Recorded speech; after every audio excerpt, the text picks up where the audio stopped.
me! Hi, how you doing? This is the Gamertron, and welcome back to the Gamertron Show. I find Anthem fascinating. Its development, marketing, the story around it, the community reactions towards it. Now, there are certain individuals looking to exploit Anthem and the negativity around the game's publisher, Electronic Arts, for the sake of profit and virtue signaling. But on the other end, EA and developer BioWare have kind of put themselves in this position. Granted, it's mostly EA's fault, but I'm sure you're already well aware of that. However, when it comes to Anthem's marketing specifically, I think it truly displays to us the problem with marketing video games, and that's the unspoken rule of how much do you spoil? How much do you keep in the shadows? How much do you leave as a surprise for the consumer when they first pick up and purchase the product? But how much do you show off? How many questions do you answer in order to get people excited and interested in the product? You see, Anthem specifically has been on a very slippery slope. You see, for me personally, one of the reasons I'm so hopeful and excited and interested in Anthem still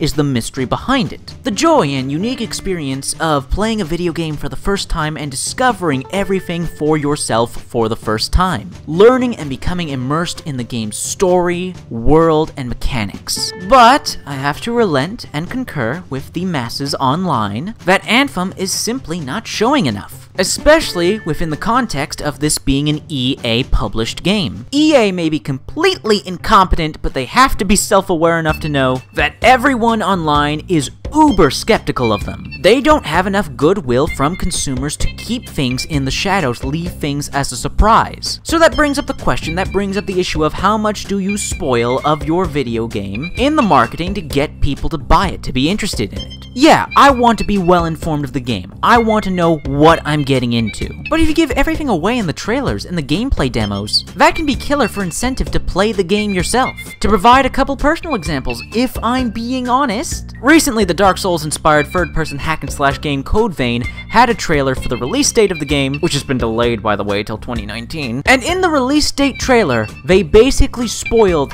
the entire fucking plot. And that's really hurt my incentive and enthusiasm and want to play the game. I'm still going to buy and play Code Vein because I'm still interested. The game looks fun, the gameplay looks fun, but when it comes to the story side of the game, and Code Vein appears to be a very story-focused, story-heavy game, I know what's gonna happen now. I'm not gonna be surprised or nearly as invested to discover mysteries because I know the answers. And you know what? Thinking about it now and writing the script for this video, kind of similar thing happened with Mass Effect Andromeda. Looking back at the marketing material for the game and my original notes on Mass Effect Andromeda when I was first playing it, I was guessing and correctly guessing a lot of story beats, character and plot moments based on all the promotional material for Andromeda. Sure, there were still surprises to be had in Andromeda, but I recall moment after moment where I was like, yeah, I remember that from the trailer. Yeah, I remember that from the trailer. Oh shit, I also remember this from the trailer. Crap, how much did they give away in the trailers? Now, with Anthem, so far, not too much concerning the story has been revealed. It's been mostly gameplay, and I like everything I've seen of the gameplay. But a lot of people are asking for more story, more cutscenes, more characters. And while I absolutely want to see more of that, I want stuff to be a mystery. I want to meet these characters, be introduced to these characters for the first time when playing the game myself. Of course, though, you want to be an informed consumer. You want to know if this particular video game is worth your time,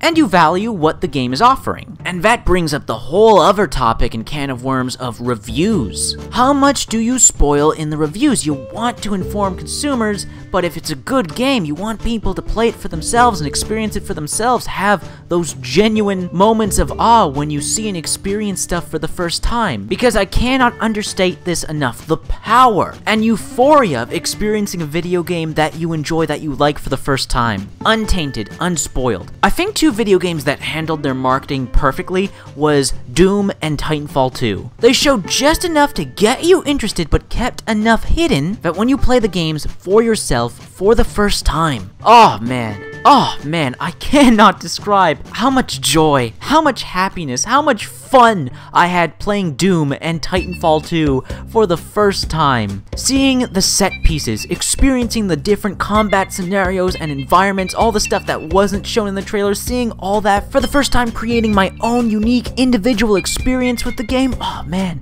There's nothing else like it. How many times have you said to yourself, God, I wish I could play this video game for the first time all over again, erase my memory of ever playing it so I could play it again and have that same euphoric, joyous feeling and experience for playing this magnificent video game for the first time. But then again, had I not spoiled myself and looked up all the marketing, all the information I could on a particular video game, I would not have experienced, given a try, or played a lot of video games if I had not been informed, if I had not spoiled myself on the story mechanics and features of a particular video game. To name a few examples, Far Cry 5. Up until Far Cry 5, the only Far Cry game I had ever played was Far Cry Free Blood Dragon, an expansion spin-off, not even a main title. But everything that was shown off about Far Cry 5 hooked me. Although I'd have to state and agree with many online that the game's marketing spoiled a lot of the game. Like, how awesome would it have been if we had met the companion Cheeseburger for the first time and they had not revealed him in the marketing, that you could have a grizzly bear companion named Cheeseburger. It would have been an awesome surprise to discover for yourself. But what Ubisoft spoiled with Far Cry 5 got me to buy and play the game, and I had never been interested in a Far Cry game before. Outside of course, Blood Dragon. And now Far Cry 5 is one of my favorite games of 2018, and it's encouraged me to play the other Far Cry games. So again, it all comes down to finding that balance, and I'm not sure specifically when it comes to BioWare and EA's Anthem if they've hit that balance. They've shown off quite a bit of gameplay, and I like what I've seen of the gameplay. They're really keeping the story and characters under wraps, and I both like and dislike that. I want to see more, but at the same time, I want to experience it for myself. I kind of want that mystery. I want to uncover that mystery, but in context, in the particular context that developer BioWare and publisher EA are in, what people want from Anthem is a good story alongside pretty graphics and good gameplay. I believe it's a fair statement to make that most people expect Anthem to have good graphics and good gameplay. We have a lot of video games with good graphics and good gameplay, but there's a damn large market, there's a damn large group of people that want new stories and new characters,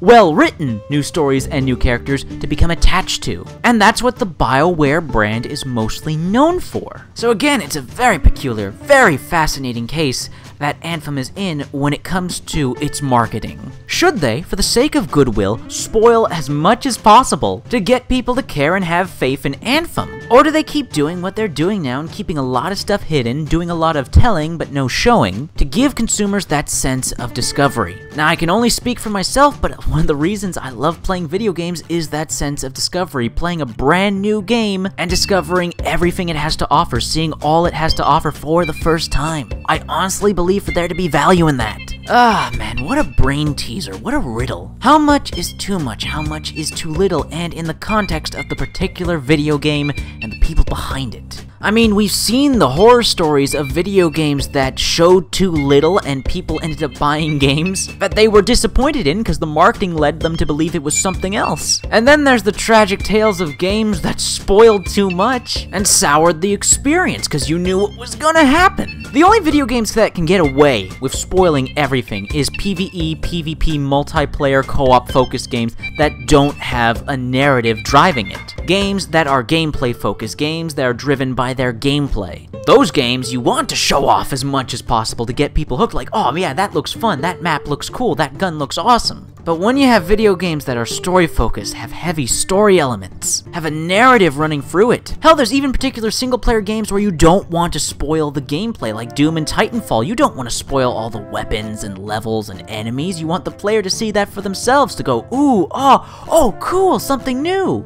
Oh man, there's no right answer here. There's no right answer. It's almost like you're fucked either way. I still believe that you can do it right. I think Doom and Titanfall 2 did it right with their marketing. But I also know some consumers and gamers that would disagree with me that Doom and Titanfall 2 didn't show enough, and they ended up not buying and playing these awesome games earlier because they weren't sure what to think of them from the marketing. And man, I'm so curious to hear what you all have to say in the comments down below. Let me know your thoughts, feelings, and opinions in the comment section. I can't wait to read them. I think there's a really interesting discussion to be had here. With all that being said, this has been a video. I hope you liked the video. If you did indeed like the video in any way, shape, or form, please be sure to like button. The like button helps you, helps me, helps everybody involved with the video. You hit the like button. If you want to help out and support this video, then please share it on social media, Twitter and Facebook. If you want to help out and support me directly, well, there's always Patreon. Anyways, guys, that's been a video, and I'll see you all later.